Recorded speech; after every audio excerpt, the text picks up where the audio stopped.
आता आम्ही करतो बरोबर. नमस्कार मंडळी, आज आम्ही बनवणार आहोत पारंपरिक पद्धतीने आंब्याचं लोणचं.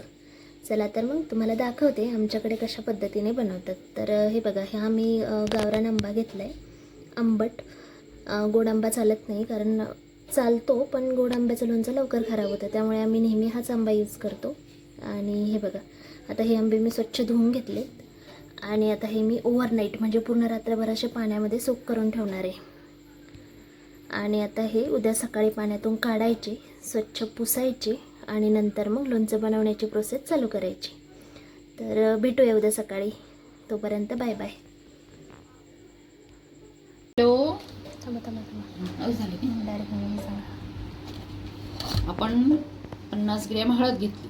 हां, आपण घेतले शोपी ते 150 ग्रॅम शोपा घेतल्या, जाडसर घ्यायची ना थोडीशी, आणि त्याला मिक्सरमधून फिरून बारीक न करता थोडीशी जाडसर घ्यायची. हां. आणि नंतर ही मोहरीची डाळ आहे.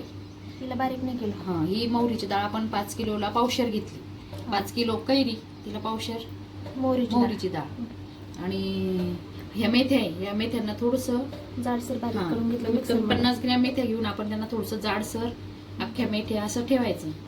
आणि हे धने पावडर बारीक करून या धने पावडरांना बारीक करून घ्यायचं. हे किती आता धने पावडर? हे 100 ग्रॅम आहे. 100 ग्रॅम आहे. आणि मिरची 100 ग्रॅम, मिरची पण 100 ग्रॅम.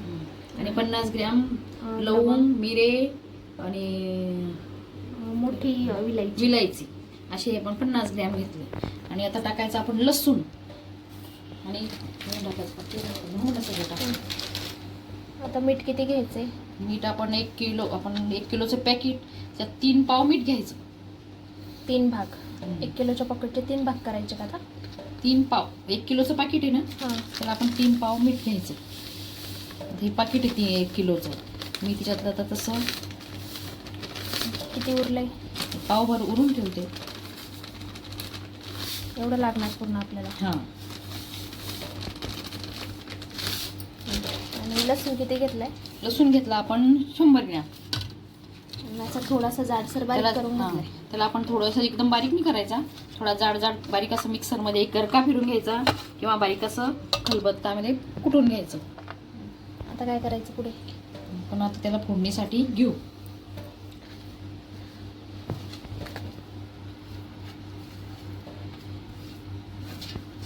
आणि आपण गुळाचं लोणचं टाकणार आहे. कैरीचं लोणच्यामध्ये आपण गुळ टाकणार आहे, खानदेशी कैरीचं लोणचं. तर त्याच्यामध्ये आपण 5 किलोला 1 किलो गुळ असा घेतला. हे बघा, गुळ असा बारीक करून घेतलाय आम्ही. हा पूर्ण 1 किलो गुळ आहे. हां, आता काय घ्यायचंय? 1 लिटर कशाचं तेल घेतलंय आपण? शेंगदाणा तेल घेतलंय फोडणीसाठी 1 लिटर. आणि हे चांगलं कडक तापवून घेतलंय बरं का आम्ही. हे बघा, तुम्ही तुमच्या आवडीनुसार घेऊ शकता. तेल वापरू तुमच्या आवडीनं. आम्ही शेंगदाणा तेल टाकतोय, तुम्ही तुमच्या आवडीनुसार तेल टाकू शकता. किती टाकायचं हे तुमच्या आवडीनुसार टाका. आम्ही 1 लिटर वापरणार आहे. आम्ही 1 लिटर तेल आणि शेंगदाणा हे लवंग किती आहे? आधी तेल ओतताना लवंग ह्या 10 ग्रॅम लवंग आहे. 10 ग्रॅम. त्या बाकीच्या फोडणीला टाकल्या आणि आपण बाकीच्या कलसून घेणार आहे.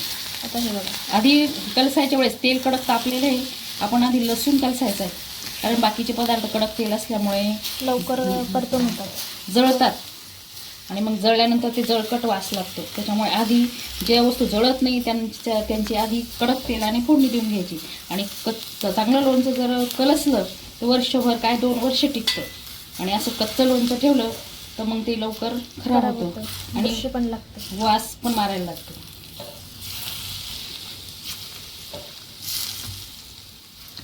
हे बघा, असं सर्व एकत्र परतून घ्यायचं आहे आपल्याला. आणि ज्या जळणाऱ्या वस्तू आहेत आपण शेवटी घ्यायच्या. शेवटी घेतल्यानंतर हळद पण लवकर जळते, मिरची जळते, म्हणून आपण त्यांना शेवटी कलसायचं थोडं हळूहळू हलक्या हाताने. आणि हे खानदेश स्पेशल लोणचं आहे बरं का, मराठवाडा स्पेशल नाही आहे. हे बघा, पूर्ण डिटेल रेसिपी दाखवतोय आम्ही तुम्हाला. आणि तुमच्याकडे कशा पद्धतीने बनवता ते पण आम्हाला कमेंटमध्ये नक्की सांगा. व्हिडिओ स्किप न करता शेवटपर्यंत बघा, पूर्ण डिटेलमध्ये दाखवायचा प्रयत्न करतोय आम्ही.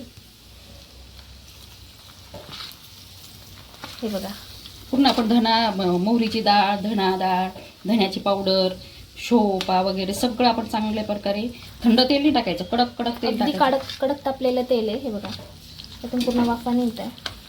आणि ही मोहरीची डाळ आम्ही बारीक नाही घेतली आहे, ती बारीक न करताच घेतली आहे, कारण बाकीचे इन्ग्रेडियंट अगदी बारीक आहे त्यामुळं ती जाडसरच ठेवली आहे, म्हणजे बारीक केलीच नाही आहे, ती तशी बारीकच असते. हे मेथी आहे, मेथ्यावर पण कलसून घ्यायचे मेथ्याचं. आणि आता हे तेच पण आपण टाकून हे बघा, हे धणे पण छान कलसून घ्यायचे. आपण जसं हे मसाला बघा, तुम्हाला दिसत असेल ते किती छान परततंय, तेल एवढं कडक तापले दिसतंय. हे बघा, आपण जसं भाजीला फोडणी देतो तसं हे बघा दिसतंय. आता मिरची, सगळ्यात शेवटी मिरची पावडर घ्यायचं आहे, कारण मिरची पावडर जळते आणि ती नंतर जळका वास येतो, म्हणून आपण तिला नंतर शेवटी तेल टाकून घ्यायचं तिचं. आणि तुम्हाला आवडीनुसार तुम्ही तेजपत्ता वगैरे टाकू शकता. हे बघा, मी आता तेजपान पण टाकणार आहे, ते पण छान परतून घेतले. हे बघा,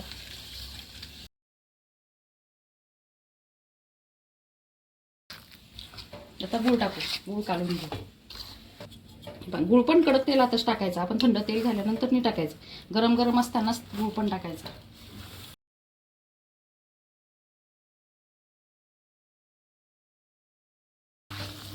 तेल खूप मस्त तापलेलं होतं ना. तेलचा कडक तापलं तर तेव्हाच चांगलं कडक जातं, नाही तर त्याचं कच्चं राहतं. परतलं तेजपान पण ब्राऊन कलर झाला थोडा, कडक झालं नाही का. नंतर सर्व एकत्र करायचं. हे बघा, आता सर्व मिश्रण एकजीव करून घ्यायचे, चांगलं मिक्स करायचंय. हे बघा, आपण हे सगळं लोणचाचा खार म्हणतो आपण, कोणी लोणचाचा मसाला म्हणतो, ते आपण सर्व एकत्र मिक्स करून घेतलं सर्व. आणि हे थंडगार होऊ द्यायचं, गरम भरायचं नाही. नंतर याच्यात आपण कैरी फोडलेली आहे आपल्याकडे, आपण थंड झाल्यानंतर आपण हे कैरीच्या त्या खाप टाकून आपण बरणीमध्ये सर्व मिक्स करून घेणार आहे. आणि महत्त्वाची गोष्ट, हे गरम असताना अजिबात मिक्स नाही करायचं आहे कैऱ्यांमध्ये, नाहीतर आपलं लोणचं खराब होऊ शकतं. त्यामुळे आता हा मसाला पूर्ण थंड होऊ द्यायचा आहे, आणि तेल खूप जास्त गरम असल्यामुळं याला थंड व्हायला पण जरा वेळ लागणार आहे. तर हे बघा, आता आम्ही हे छान मिक्स करून घेतलं आहे, आणि आता हे आम्ही थंड होण्यासाठी ठेवणार आहे. चला, आता थोड्या वेळाने हे थंड झाल्यानंतर पुढची प्रोसेस बघूया. तू नको कुठे कचरा टाकशील. बस झालं. आपण याच्यात हिंग पण टाकलाय थोडासा, म्हणजे तरी 2-3 ग्रॅम हिंग टाकलाय. तो आमच्याकडून व्हिडिओमध्ये सांगायचा विसरला होता, त्यामुळे आम्ही आता तुम्हाला सांगतोय की आम्ही याच्यामध्ये हिंग पण टाकलाय. तुम्हाला टाकायचं असलं तर तुम्ही टाकू शकता, किंवा मग स्किप करू शकता. आणि आता ह्या फोडलेल्या कैऱ्या आहेत, आता ह्या आम्ही जो मसाला बनवलाय त्याच्यामध्ये मिक्स करतोय. हे बघा, त्याच्यात टाकू. तू पुडी बांध पहिले. याची पुडी बांधू का पहिले. आता हे बघा, याचा आपल्याला दूर करायचं आहे. आता ह्याच्यात काय टाकायचं, हिंग आणि लसूण पाकळ्या, लसूणच्या पाकळ्या.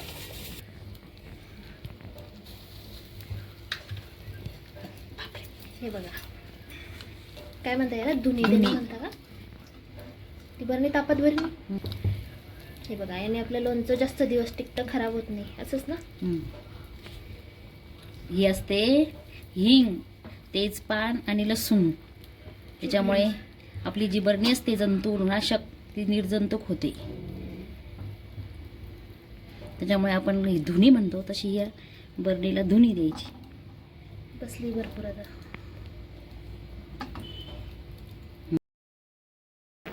तू नको कुठे कचरा टाकशील. बस पण याच्यात हिंग पण टाकलाय थोडासा, म्हणजे तरी 2-3 ग्रॅम हिंग टाकलाय. तो आमच्याकडून व्हिडिओमध्ये सांगायचा विसरला होता, त्यामुळे आम्ही आता तुम्हाला सांगतोय की आम्ही याच्यामध्ये हिंग पण टाकलाय. तुम्हाला टाकायचं असलं तर तुम्ही टाकू शकता, किंवा मग स्किप करू शकता. आणि आता ह्या फोडलेल्या कैऱ्या आहेत, आता ह्या आम्ही जो मसाला बनवलाय त्याच्यामध्ये मिक्स करतोय. हे बघा, आता याला पूर्ण मिक्स करायचं का. आपण थोड्या थोड्या कैऱ्या घ्यायच्या ह्याच्यात, आणि थोड्या कैऱ्या मिक्स करायच्या, आणि आपण अशा बरणीमध्ये. आणि हे बघा, या बरणीला दुरी देऊन घेतली आहे, ते तुम्हाला दाखवलंय व्हिडिओमध्ये. हे आपण हिंग आणि तेजपान आणि थोडंसं कागद पेटून आपण त्याच्यावर लसूणच्या लसूणची धुरी दिली. हा त्याची तर आपण त्याच्यामुळे ते खराब होत नाही. आणि ही बरणी जी असते ती निर्जंतुक होते. एखाद्या वेळेस आपण खूप दिवसापूर्वी टाकतो ते बरणी, त्याच्यामध्ये जंतू असतात त्याच्यामध्ये, मग आपण ती निर्जंतुक करून घ्यायची. आणि हे बघा आमच्या स्पेशल मेहमान आहे एक, म्हणजे स्पेशल व्यक्ती आमच्या घरातल्या आजीबाई. हे बघा कशा सांगताय. हा आजीबाई सांगा काय काय केलं आपण. हा बोला. हा बाळा बोला काय काय केलं. बाळाची मम्मी मी. ओके ओके बाळाची मम्मी. हा काय करतेस ग. जोरात बोल काय बनवते. कशाचा ग. आणि हे काय बनवलंय आपण. मसाला. कशाचा. मँगो पिकल. आणि हे बघा आपलं फायनली आपलं मँगोचं लोणचं तयार आहे, खानदेश स्पेशल. कशी वाटली मग मंडळी तुम्हाला रेसिपी कमेंट करून नक्की सांगा. आवडल्यास एक लाईक करून सबस्क्राईब करायला विसरू नका आणि सगळ्यांसोबत शेअर करा. तुमच्याकडे कशी बनवतात ते पण नक्की सांगा बरं का. आणि हो हे मुरलं की आम्ही नक्की दाखवू तुम्हाला की कसं दिसतं मुरल्यानंतर आणि खायला कसं लागतं. तसं तर छान लागतं, आम्ही नेहमी बनवतो.